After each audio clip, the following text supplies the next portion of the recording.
Assalamualaikum warahmatullahi wabarakatuh. A'udzu billahi minasyaitonir rajim. Bismillahirrahmanirrahim. Alhamdulillahi rabbil alamin wassalatu wassalamu ala asyrafil anbiya'i wal mursalin sayyidina maulana Muhammad wa ala alihi wa ashabihi ajma'in. Subhanaka la ilma lana illa ma 'allamtana innaka antal alimul hakim. Wala haula wala quwwata illa billahil aliyyil azim. Al-Fatihah. A'udzu billahi minasyaitonir rajim. Bismillahirrahmanirrahim. Alhamdulillahi rabbil alamin. Ar-Rahmanir Rahim. Maliki yaumiddin. Iyyaka na'budu wa iyyaka nasta'in. Ihdinas siratal mustaqim. صراط الذين أنعمت عليهم غير المغضوب عليهم ولا الضالين آمين. Alhamdulillah, summa alhamdulillah. Kita rapatkan syukur kehadrat Allah Subhanahu wa taala dengan limpahan rahmat serta kurnianya. Kita bersama-sama lagi dalam majlis ilmu ya. Pada malam ini, malam 17 Zulqaidah dan semoga Allah Subhanahu wa taala terima salat kita, diterima oleh Allah doa-doa kita, doa-doa yang kita aminkan. Semoga kita mendapat kesan kekuatan yang menghalang kita dari perbuatan keji dan mungkar melalui salat yang kita lakukan. InsyaAllah malam ini mudah-mudahan kita dapat menyambung pembacaan kitab terjemah Al-Hikam di bawah tajuk hawa nafsu bagaikan lapangan untuk perjuangan ya. Hawa nafsu bagaikan lapangan untuk perjuangan. Sebab hidup kita ini adalah perjuangan. Lapangannya ialah bukan padang tapi hawa nafsu. Yakni melawan hawa nafsu itu adalah lapangan perjuangan kita. Dan di bawah tajuk ini kita telah pun baca dua daripada perkataan Syekh Ibn Athaillah, iaitu perkataan yang ke-256 dan 257. Malam ini kita sambung di muka surat 279 ya, di kitab perkataan 258 daripada kata-kata Syekh Ibn Athaillah dalam kitab Hikam ya. 258 ni daripada perkataan yang pertama dalam kitab ini. Tapi kalau di bawah tajuk hawa nafsu bagaikan lapangan untuk perjuangan, dia yang ketiga. Kata Syekh Ibn Athaillah, innama wasi'akal kaunu min haisu jismaniyatik walam yasa'ka min haisu subuti ruhaniyatik. Sebelum ini dia nyatakan kenapa Allah Subhanahu wa taala meletakkan kita manusia ini di pertengahan di antara alam dunia dengan alam malakut, supaya Allah nak mengajar kita ketinggian kuasa Allah di antara makhluknya. Satu. Yang kedua, kerana Allah nak memberitahu kedudukan kadar kita adalah lebih dari makhluk yang lain, dan kita adalah suatu yang diibaratkan seperti permata atau tempat yang berupa diletakkan di alam dunia ini. Baik, kita sambung dengan perkataan yang baru. Innama wasi'akal kaunu min haisu jismaniyatik. Sesungguhnya alam dapat mencukupi engkau hanya dari sudut jasmanimu semata-mata. Alam boleh memenuhi hajat kita tapi dari sudut jasmani. Dan kita manusia ini, kita dah maklum, kita terdiri dari dua bahagian. Kita ada jasmani, badan zahir, dan kita ada alam rohani. Ya, alam benda ini yang dimaksudkan wasi'akal kaunu, sesungguhnya alam, maksud alam ini alam benda dapat mencukupi engkau hanya dari sudut jasmanimu semata-mata, tetapi tidak memuaskan engkau dalam hal kerohanianmu. Mungkin ya, kita nak kenyang, kita makan sebanyak-banyaknya, akhirnya kita kenyang. Sebab kenyang itu ialah laparnya badan kita. Diisi dengan makanan, akhirnya dia penuh, tak nak makan dah. Saya terlajak kenyang dah, dia tu. Sebab jasmaninya kenyang dengan makanan. Tapi cukupkah puas kita dalam kehidupan di dunia ini dengan hanya memenuhi keperluan jasmani? Jawabnya tidak. Kita ada keperluan rohani.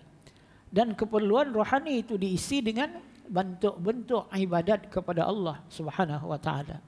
Yang kita datang salat, kita mengaji, kita berjamaah, itu adalah bukan untuk keperluan jasmani, tapi untuk keperluan rohani.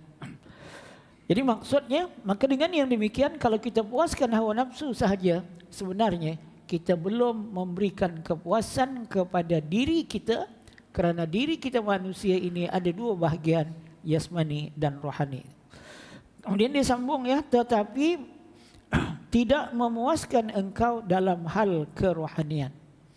Mungkin lebih jelas kalau kita lihat huraian oleh Tuan Haji Salim Bahrishi. Kerana badan manusia sejenis dengan benda-benda alam, maka disitulah letak hajat keperluan badan jasmani. Apa maksud dia? Kerana badan jasmani ni ialah kulit kita ni. Kita ada terdiri dari tulang, kulit, darah, apa semua dalam ni. Ini badan jasmani namanya. Kerana badan jasmani sejenis dengan benda-benda alam. Dia sejenis dengan binatang. Dia sejenis dengan makanan. Dia sejenis dengan alam benda maksudnya. Maka disitulah letak hajat keperluan badan jasmanimu. Sebab tu saya kata tadi, kalau lapar itu lapar tubuh badan, maka dia boleh diisi dengan makan makanan. Sebaliknya rohanimu sama sekali tidak sejenis dengan benda alam ini. Dengan benda alam ni, dengan alam benda. Rohani ya, misalnya perasaan bahagia, tidak akan penuh dengan semata-mata mendapat segala keperluan jasmani. Jadi kebahagiaan itu adalah persoalan kerohanian. Sebaliknya rohanimu sama sekali tidak sejenis dengan benda-benda alam ini, bahkan jauh berbeza. Maka kerananya tidak perlu engkau harus menggantungkan soal rohani. Dia ada perkataan yang kita mesti tambah ya untuk kita boleh faham. Baik, kita tak buat tambahan dulu. Maka kerananya tidak perlu engkau harus menggantungkan soal dengan kebendaan. Maksud ya, pada saya kena tambah ya. Maka kerananya tidak perlu engkau harus menggantungkan soal rohani dengan kebendaan, dan seharusnya berhubung kepada Tuhan Allah Ta'ala. Jadi maksudnya, kalau nak penuh, nak puaskan diri rohani kita, tak mungkin dengan benda. Memuaskan diri jasmani kita boleh dengan benda. Tapi kalau nakkan kepuasan rohani, maka kita hendaklah bergantung dengan Allah Subhanahu wa taala. Kita ingat kepada Allah Subhanahu wa taala. Kita tidak akan cukup rasa bahagia dengan dapat semua keperluan kebendaan kita. Takkan dapat kebahagiaan itu dengan semua keperluan kebendaan kita dapat. Sebab itu kita lihat bukan sedikit orang yang dari sudut keperluan kebendaan semua dia ada. Ya, rumahnya besar, hartanya banyak, peminatnya banyak, tapi akhirnya kita dapati dia mati bunuh diri. Apa pasal? Jawapannya ialah kerana keperluan rohaninya tidak diisi dengan sempurna. Sebab itu keperluan rohani ini pengisiannya ialah dengan mentaati perintah Allah Subhanahu wa taala. Dan kebahagiaan sebenar akan datang apabila Allah yang memberikan kepada kita rasa tenang dalam kehidupan ini, iaitu al-itmi'nan. Ya, sebab itu apakah dia makanan rohani? Secara umum disebut makanan rohani itu ialah mengingati Allah, sama ada dengan zikir perkataan, zikir hati atau zikir perbuatan. Sebab itu Allah sebut ala bizikrillahi tatma'innul qulub. Ingatlah dan ketahuilah, dengan mengingati Allah hati tenang. Hati itu adalah rohani. Sebab maksud hati di situ, hati rohani itu bukan hati jasmani. Dengan mengingati Allah Subhanahu wa taala. Jadi maksud pengarang di sini, maka dengan yang demikian kita tak boleh biarkan hawa nafsu ataupun layan hawa nafsu sahaja kalau inginkan kebahagiaan. Maka melawan hawa nafsu itulah yang dikatakan sebagai medan perjuangan kita dalam hidup ini. Dan Allah menjadikan hawa nafsu dalam diri kita itu sememangnya untuk ujian kepada kita. Sebab itu kita tak boleh sebenarnya nak buang hawa nafsu ni. Tak boleh kita kata kalau begitu saya nak matikan ajalah hawa nafsu. Ya, kuat sangat nafsu walaupun dah tua, potong ajalah dia. Katalah macam tu kan. Maksud saya tak boleh. Sebab nafsu itu adalah milik Allah dan Allah letakkan dalam diri kita kerana Allah nak uji kita. Kerana Allah nak menguji kita. Malaikat dijadikan Allah bukan untuk diuji oleh Allah. Malaikat dijadikan oleh Allah untuk dia memberikan pertolongan kepada manusia. Sebab Allah menjadikan seluruh yang ada di alam ini adalah untuk manfaat kita. Wallazi khalaqalakum ma fil ardi ya jami'a. Dan cabarannya ialah kita ada hawa nafsu. Sebab itu hawa nafsu jangan dihapuskan sebab Allah larang. Tapi hawa nafsu jangan diikut atau diturut. Kerana kalau kita ikut dan turut ia tanpa kawalan syariat atau kawalan agama, dia akan membinasakan kita ya. Ahmad bin Khazrawi ketika ditanya amal perbuatan apakah yang utama? Apakah amal perbuatan yang utama? Nabi sallallahu alaihi wasallam beberapa kali ditanya ayyul amal afdalu indallah. Di sini tak bawa yang Nabi punya ya. Tapi seorang ulama Ahmad bin Khazrawi ketika ditanya amal perbuatan apakah yang utama? Jawabnya menjaga hati. Jangan sampai condong menoleh menghadap pada suatu selain Allah Ta'ala. Tengok. Jaga hati. Hati nurani ya. Bukan hati jasmani itu. Jaga hati nurani kita. Jangan sampai condong menoleh menghadap pada sesuatu selain daripada Allah Subhanahu Wa Ta'ala. Biarlah hati kita itu menghadap, menoleh, memandang hanya kepada Allah Subhanahu Wa Ta'ala sahaja. Allah Subhanahu Wa Ta'ala tahu bahawa kalau kita ini dibiarkan untuk kita menghadap, memandang, ingat kepada Allah sahaja, pasti benda itu tidak akan berlaku. Sebab dalam diri kita tadi ada hawa nafsu. Di samping kita ada akal, kita ada hawa nafsu. Maka kerana Allah mengetahui yang demikian, secara umum supaya hati kita tidak lupa daripada Allah, bizikrillah. Tetapi secara khusus Allah telah menyediakan kita kaedah atau cara untuk kita zikrullah dengan perkataan, dengan perbuatan dan dengan hati. Zikrullah yang paling lengkap ialah pada salat yang kita lakukan. Sebab dalam salat ada zikir bil lisan, ada zikrun bil qalb di mana kita dikehendaki khusyuk, dan ada zikrun bil qaul dengan bacaan-bacaan yang ada. Sebab itu salat itu ada 3 rukun kan? Rukun qauli, rukun fi'li dan rukun qalbi. Itu supaya kita mau tak mau kita akan ingat Allah Subhanahu Wa Ta'ala paling kurang 5 kali sehari semalam. Kemudian selain daripada kita ada hawa nafsu yang umum tadi yang mengajak kita membawa kepada keburukan, kita ada hawa nafsu khusus iaitu melayani perut. Maka Allah Subhanahu Wa Ta'ala pastikan kita melalui syariat supaya melayani perut itu pun setahun sebulan kita mesti hadkan dengan cara ibadat puasa Ramadan. Ya. Hati kita, nafsu kita ada sifat bakhil dan kedekut, maka Allah syariatkan yang wajib iaitu zakat. Begitulah ya muslimin yang dirahmati Allah, saya katakan tadi secara umum zikrullah, lagi banyak zikrullah, tetapi kalau kita nak membanyakkan zikrullah mesti disempurnakan zikir yang wajib tadi. Maksud saya zikir yang wajib ialah sama ada zikir dengan perkataan, zikir dengan perbuatan atau zikir dengan hati. Tidak akan ada zikir yang sunat dalam apa bentuk pun dan apapun fadilatnya mengatasi zikir wajib yang telah disyariatkan oleh Allah Subhanahu Wa Ta'ala. So dia kata menjaga hati, macam mana nak jaga hati jangan sampai condong. Itulah dengan zikrullah. Baik, saya kata dengan zikrullah, tapi dalam bentuk zikrullah tadi memang adalah zikir yang wajib. Sebab itu kalau kita melaksanakan yang wajib dan melaksanakan amal yang dilakukan oleh Rasulullah sepanjang hari, insya-Allah kita akan mempunyai hubungan yang lebih banyak dengan Allah berbanding dengan orang lain. Saya kata hubungan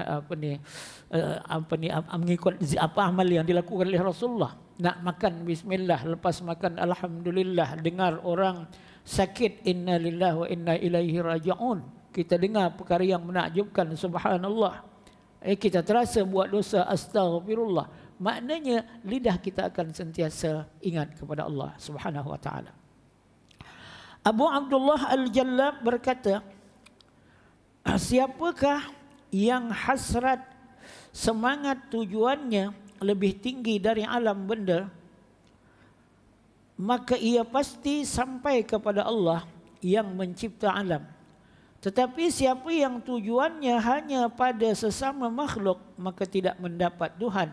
Sebab Allah Maha Mulia untuk dapat menerima persekutuan atau dipersekutukan. Ya, saya ulang ya. Abu Abdullah Al-Jallab berkata, siapakah yang hasrat, pada saya siapa sahaja yang berhasrat, siapa sahaja yang hasrat semangat tujuannya lebih tinggi dari alam. Maksud dia dalam hidup dia ni tujuannya lebih tinggi dari alam. Maksud alam di sini alam benda. Kerana ada orang yang dalam hidupnya ini tujuannya ialah terhad pada alam benda. Itu orang yang terhad pada alam kebendaan. Tapi di sini kata Abu Abdullah, siapa sahaja yang hasrat semangat tujuannya, matlamat hidupnya lebih tinggi dari alam benda, maka ia pasti sampai kepada Allah pencipta alam. Akhirnya ia akan sampai kepada Allah, yakni menjadi orang yang dekat dengan Allah pencipta alam. Maksudnya, kalau kita nak menjadi orang yang sampai kepada Allah, dekat dengan Allah, kita kasihkan Allah, Allah kasihkan kita, kita nak sampai ke peringkat itu, apa yang patut ada? Hasrat dan semangat tujuan kita mesti lebih tinggi dari alam benda. Itu maksud dia. Mesti lebih tinggi dari alam benda. Saya nak jadi orang kaya, tapi orang kaya yang diridai oleh Allah, itu lebih tinggi dari alam benda. Saya nak kaya, tak kira halal haram. Itu alam benda semata-mata. Itu contoh ya, alam benda semata-mata. Ya. Jadi kalau kita nak sampai kepada Allah, dekat dengan Allah, maka mestilah hasrat kita ialah lebih tinggi daripada alam benda. Tetapi siapa yang tujuannya hanya pada sesama makhluk, itu sesama makhluk tak alam benda lah. Saya nak jadi orang terkenal, saya nak orang puji, saya nak jadi orang terkaya, saya nak jadi orang terhebat. Semua itu makhluk. Ya. Sesiapa yang tujuannya hanya pada sesama makhluk, tidak mendapat Tuhan. Apa maksud tak dapat? Tak sampai dia kepada Allah. Tak dekat dia dengan Allah Subhanahu wa taala. Sebab tujuan dia pun bukanlah benda besar. Tujuannya ialah benda makhluk saja. Saya nak orang suka. Saya nak jadi orang terkenal. Saya nak orang tahu bahawa saya orang terkaya di Malaysia. Semua tu benda belaka kan. Maka dia tak akan sampai kepada Allah Subhanahu wa taala. Tidak akan mendapat. Kenapa? Itu soalan dia. Sebab Allah Maha Mulia untuk dapat menerima persekutuan atau dipersekutukan. Allah ini yang paling dibenci oleh Allah, disyirikkan Allah itu dengan makhluk. Sebab itu matlamat kita mesti satu. Kita salat, kita kata lillah, maka dia jadi ibadat yang paling hebat di sisi Allah Subhanahu wa taala. Kita cari nafkah, kita bekerja semata-mata kerana Allah, dia juga jadi ibadat kepada Allah Subhanahu wa taala. Ya, kita salat kerana Allah. Saya cari harta kerana saya nak jadi orang paling kaya di kampung ini. Nampak tu? Maknanya tadi kerana Allah, sekarang kerana makhluk. Dan kalau kerana Allah di setengah waktu, kerana makhluk pada waktu yang lain, bermakna secara tidak langsung kita sudah mensyirikkan Allah Subhanahu wa taala.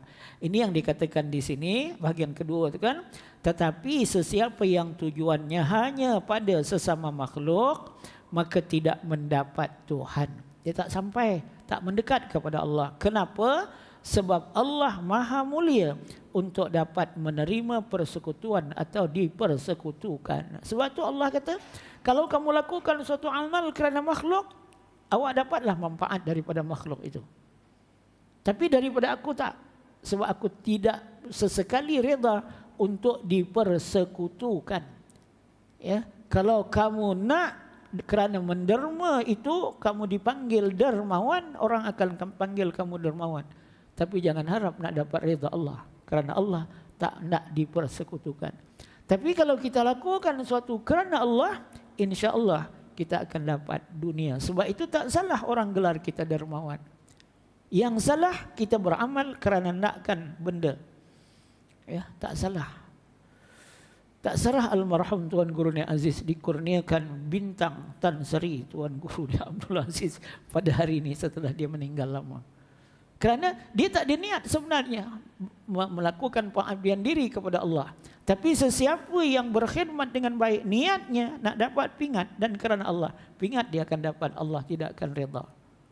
Itu kan jelas dalam hadis Rasulullah sallallahu alaihi wasallam yang menyatakan ya bagaimana seseorang itu dia mati syahid pada zahirnya dalam satu perangan. Rasulullah diiringi oleh sahabat melihat bilangan sahabat-sahabat yang syahid, ditunjuk ini syahid, ini syahid, ini syahid.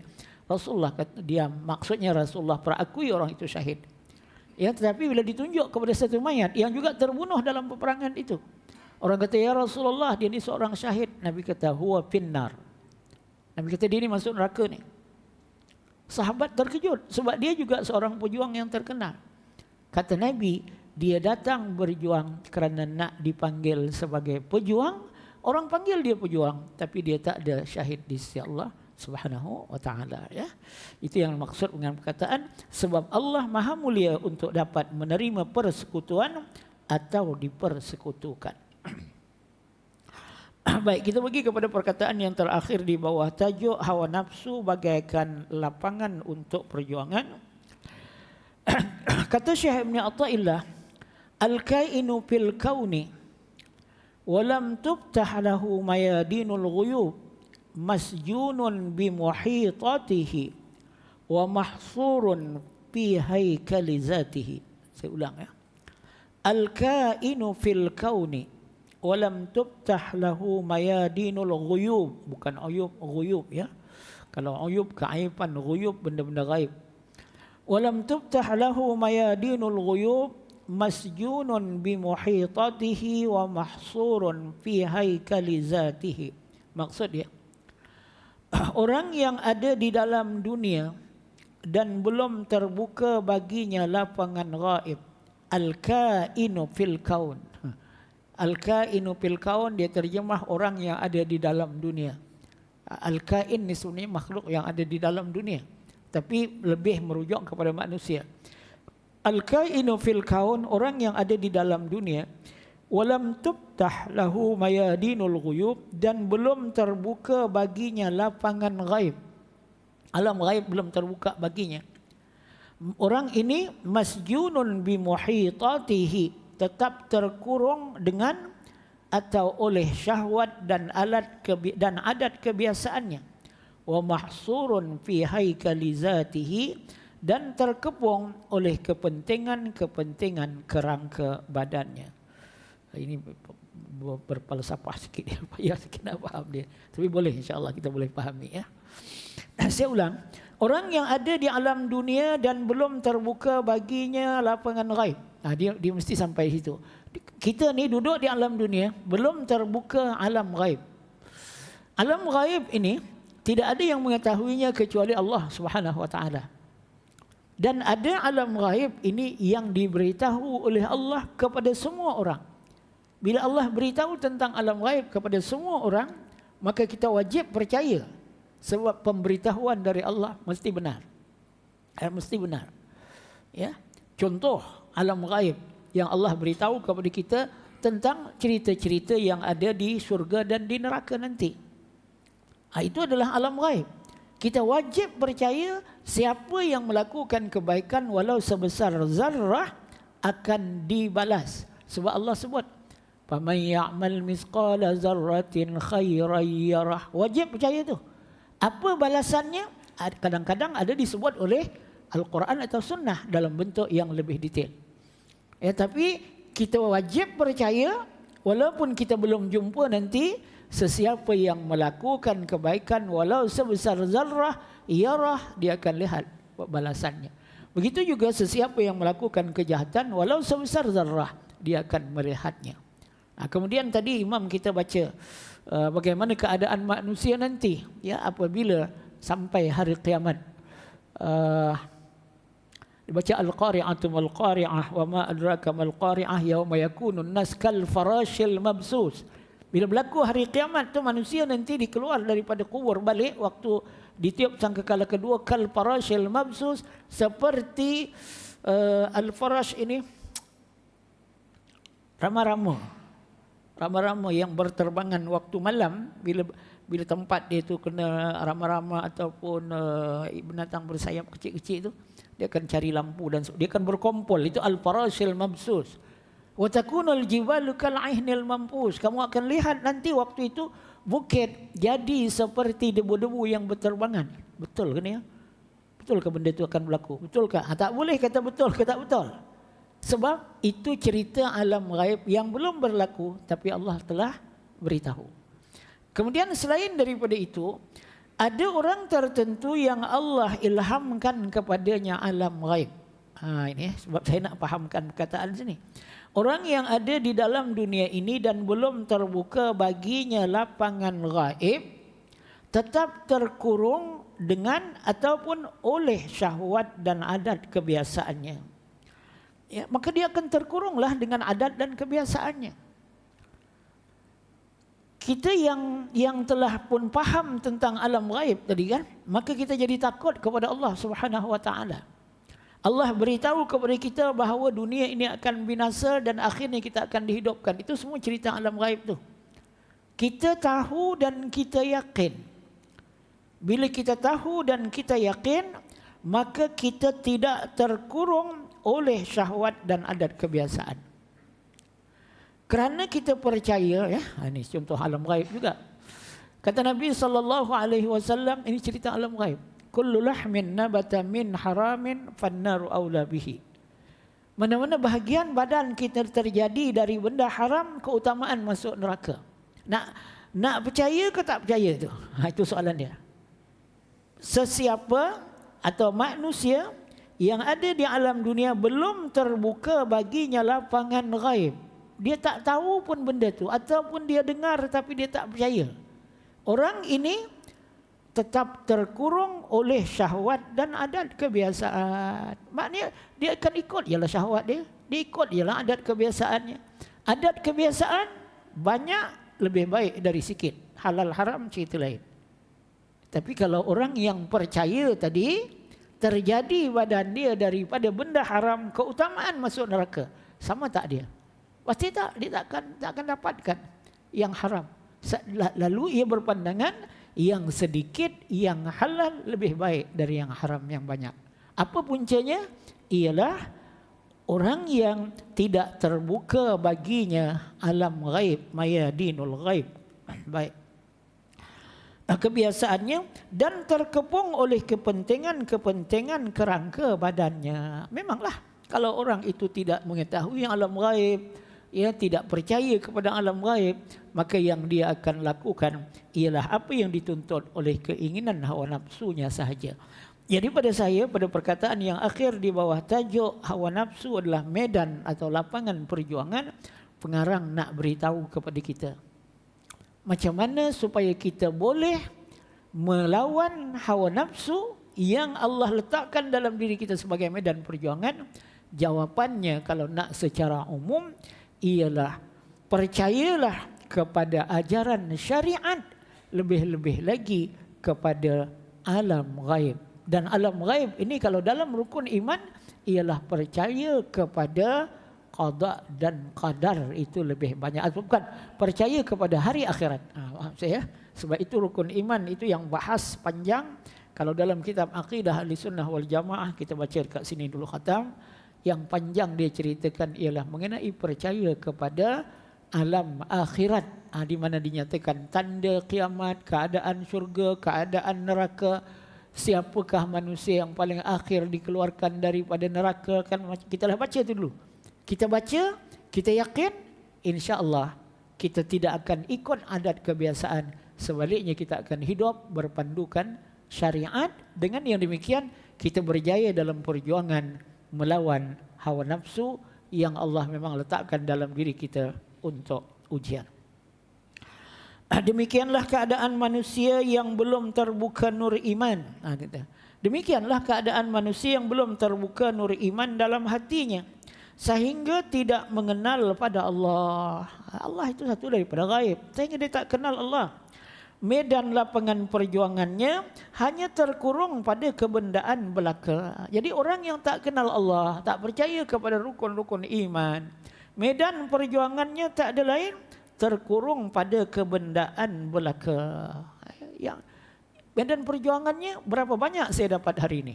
Itu medan perjuangannya berapa banyak saya dapat hari ini? Itu alam kebendaan semata-mata, untuk memuaskan hawa nafsu dan syahwat semata-mata. Na'udzubillah min zalik. Ya, mudah-mudahan Allah pelihara kita daripada yang demikian itu. Allah telah berfirman, hamba-Ku, ini hadis qudsi ini, bukan ayat Quran. Allah telah berfirman, hamba-Ku, jadikanlah perhatianmu 100% kepada Aku. Allah nak, ya. Sebab Allah tak nak dipersekutukan. Allah tak hendak dipersekutukan. Kata Allah, hamba-Ku, jadikanlah perhatianmu 100% kepadaku, niscaya Aku cukupi segala hajat kepentinganmu dan keperluanmu. Berikan perhatian 100% kepada Aku, Aku akan cukupkan semua keperluan dan hajatmu. Macam ini kita nak percaya, kita percaya ni satu cabaran daripada Allah Subhanahu wa taala. Ya.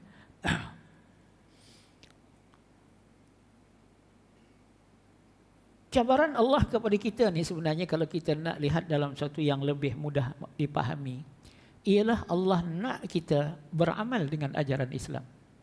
Itu lebih mudah untuk kita faham. Melalui beriman dengan rukun iman, itu iman, kita mesti beriman kepada 6 rukun iman. Lepas daripada kita beriman itu, Allah nak apa? Allah nak kita laksanakan Islam. Allah nak kita laksanakan Islam. Dan rukun Islam 5. Tapi bila Allah, saya katakan Allah nak kita laksanakan Islam, bukan 5 itu saja. Kerana Islam itu apa dia? Islam itu ialah seluruh peraturan Allah Subhanahu wa taala yang ada di dalam Al-Quran. Baik, saya nak bawa ini. Kalau kita laksanakan perintah Allah, yang disuruh kita buat, yang dilarang kita tinggal, soalan saya nak kita jawab gunakan akal, selamat ke tak selamat kita?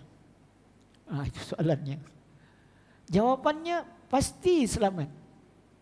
Dan pasti selamat itu kita wajib terima kerana Nabi sebut. Nabi kata aslim taslam.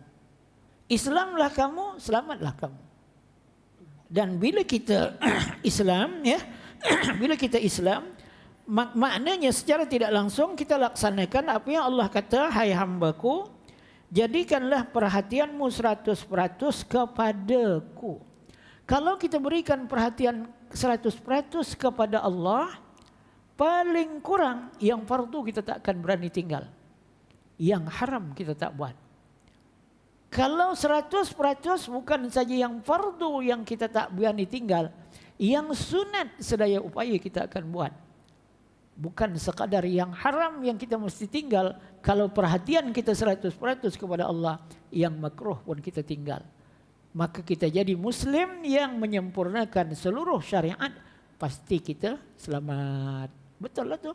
Sebab tu Allah kata, niscaya Aku cukupi segala hajat kepentinganmu, yakni keperluanmu.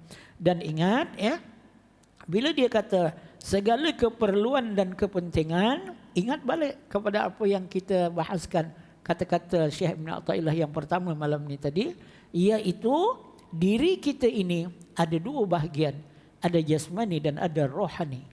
Dan bila kita laksanakan ajaran Islam, saya kata tadilah, kita sempurnakan tuntutan jasmani dan tuntutan rohani. Kita wajib sembahyang, rohani. Kita wajib cari nafkah untuk kita hidup, makan dan minum, itu adalah jasmani. Nampak? Maka memang betul lah, jaminan Allah Subhanahu Wa Taala, aku cukupkan keperluanmu. Kemudian kata Allah lagi,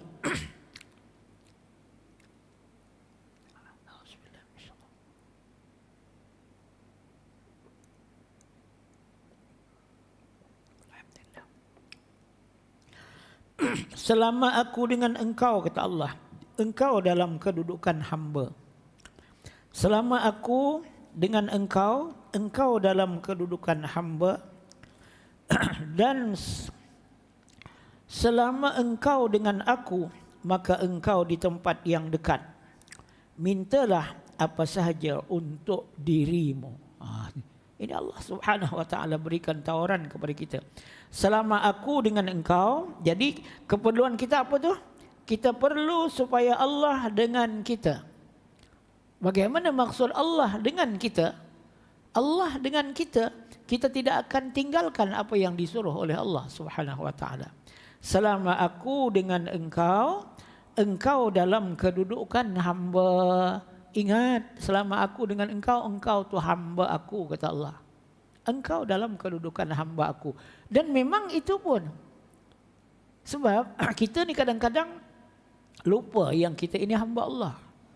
Tapi hakikatnya itulah. Tak ada siapa pun yang boleh mengatakan dia sama dengan Allah. Jangan nak kata saya tuan kepada Allah misalnya. Tak. Sama dengan Allah pun tak mungkin boleh. Sebab kita memang hamba Allah Subhanahu Wa Taala. Dan selama engkau dengan aku, ya tadi aku dengan engkau, selama engkau dengan aku, maka engkau di tempat yang dekat.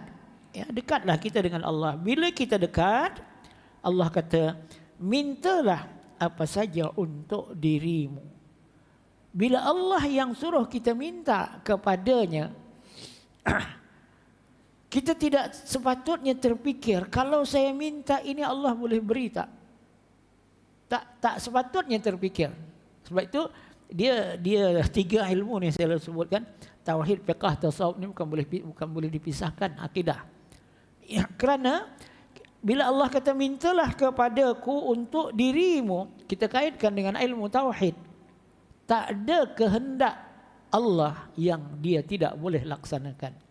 Innama amruhu iza arada syai'an ay yaqula lahu kum fayakun. Dan kalau kita nak kaitkan bahagian akhir, iaitu mintalah apa saja mintalah apa saja untuk dirimu aku akan berikan. Ini yang saya sebut tadi, bahawa dalam melaksanakan apa yang Allah minta kepada kita, mesti dahulukan yang fardu, kemudian baru yang sunat. Ya. Sebab itu saya selalu mengingatkan tentang hadis, juga hadis qudsi, di mana Allah Subhanahu Wa Taala menyatakan, yang paling aku suka hamba-Ku ini mendekatkan dirinya kepadaku dengan amal fardu. Allah sebut ya, hadis qudsi. Yang aku paling suka kalau hamba-Ku nak mendekatkan diriku, lakukan amal fardu.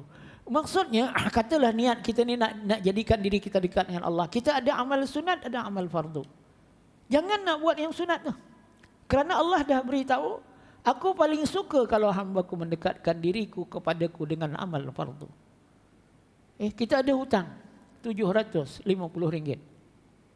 Tarikh wajib bayar ialah pada 9 hari bulan Zulhijjah tahun ini. Kemudian kita dengar fadilat orang buat korban begitu besar. Tak usah buat korban lah. Bayar hutang kerana 9 Zulhijjah tu sampai wajib kita bayar hutang. Bayar hutang itu fardu, korban hanya sunat. Ustaz, macam mana kalau saya bernazar nak buat korban? Maka dia jadi dua-dua wajib. Tapi korban itu adalah hak Allah. Manakala hutang hak manusia, Allah menyuruh kita laksanakan hak manusia dulu baru hak Allah Subhanahu wa taala, kerana Allah Maha Kaya. Nampak tu. Maksud saya di situlah yang banyak orang kita kerana salah faham dalam mengutamakan sangat bab fadilat, dia terlupa kepada yang demikian. Sebab itu saya selalu katakan, selagi ada sembahyang fardu, utamakanlah sembahyang fardu daripada sembahyang sunat. Selagi ada, bila saya sebut amal fardu ni bukan sembahyang aja sebenarnya. Bukan. InsyaAllah. Ya. Bukan, bila saya sebut amal fardu bukan sembahyang aja. Kerana amal fardu yang asalnya bukan fardu, dia boleh mengatasi sembahyang fardu itu sendiri dari sudut pelaksanaan. Ya. Kita nak pergi sembahyang fardu, masa dah tinggal sikit lagi, 5 minit lagi habis waktu. Di waktu itu ada jiran kita sakit tenan, yang perlu kita bawa dia ke hospital. Kalau kita tak bawa, dia boleh mati. Kita bawa dia lalu tak sempat sembahyang. Dahulukan hantar jiran itu. Itu yang dikatakan apa, fiqh keutamaan atau fiqhul aulawiyah, itu penting dalam kita melakukan ibadat kepada Allah Subhanahu wa taala. Baik, setelah selesai ibadat fardu, kata Allah dalam hadis qudsi tadi, maka hambaku akan mendekatkan dirinya kepadaku dengan membanyakkan amal sunat. Barulah banyakkan amal sunat. Ya, dah kita pergi buat haji, buatlah umrah sunat beberapa kali. Sebab itu ulama kata kalau dengan buat umrah sunat kita yakin tak boleh buat haji, tak boleh buat umrah sunat tu. Kalau yakin, kalau kita pergi memang tak boleh. Tapi kita bukan yakin kan, kita kata kita ada masa lagi di hadapan, itu cerita lain lah. Tapi kalau dah yakin, kerana saya buat umrah sunat ini, saya tak dapat melakukan haji wajib, dilarang melakukan yang sunat. Baik, kita dengar azan dulu, lepas tu kita habiskan huraian.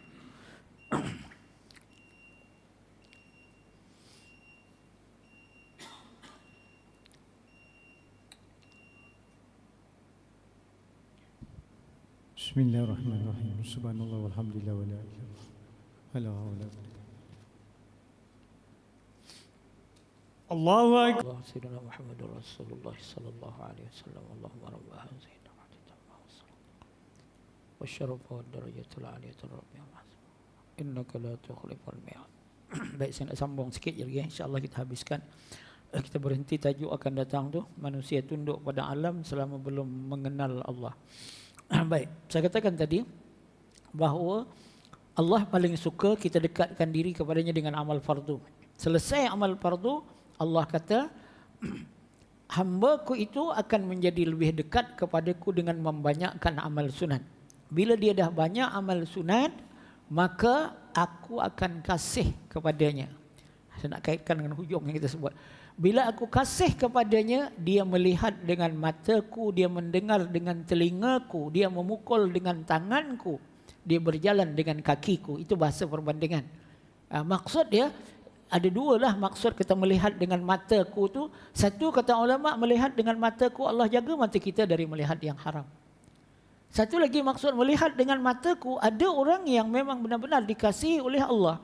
Dia boleh melihat dari tempat yang jauh yang orang tak boleh nampak. Itu Allah beri yang luar biasa. Jadi begitulah juga mendengar dengan telinga, memukul dengan tangan Allah, berjalan dengan kaki Allah. Di akhir hadis itu kata Allah dalam hadis qudsi itu, apabila ia memohon kepadaku, aku berikan. Dia minta. Kalau dia memohon perlindungan, aku berikan perlindungan. Betul lah seperti yang disebut oleh pengarang kitab kita ni, ya, dikata dalam hadis qudsi, akhirnya selama engkau dengan aku, maka engkau di tempat yang dekat. Mintalah apa saja, aku terima. Dan untuk kita dekat dengan Allah, maka kita hendaklah percaya kepada perkara gaib supaya kita boleh mengawal nafsu, kerana nafsu itu dijadikan oleh Allah dalam diri kita sebagai medan perjuangan.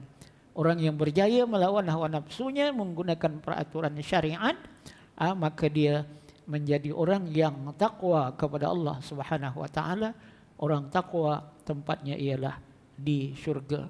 Orang takwa bukan orang tidak berdosa, dia berdosa, tetapi dia diberikan kesempatan oleh Allah untuk bertaubat daripada dosanya. Saya ingat sampai dekat situ je lah ya untuk kita pada malam ini.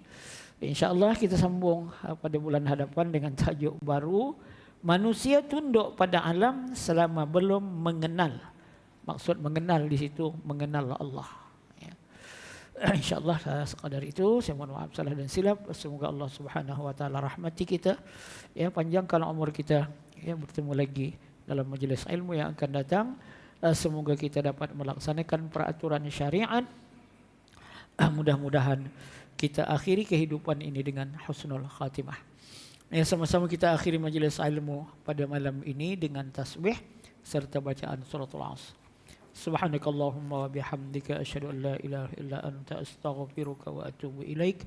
Bismillahirrahmanirrahim. Wal 'asri innal insana lafi khusr illa allazina amanu wa 'amilus solihat wa tawassaw bil haqq wa tawassaw bis sabr. Shadaqallahul azim wallahu a'lam. Wassalamu alaikum warahmatullahi wabarakatuh.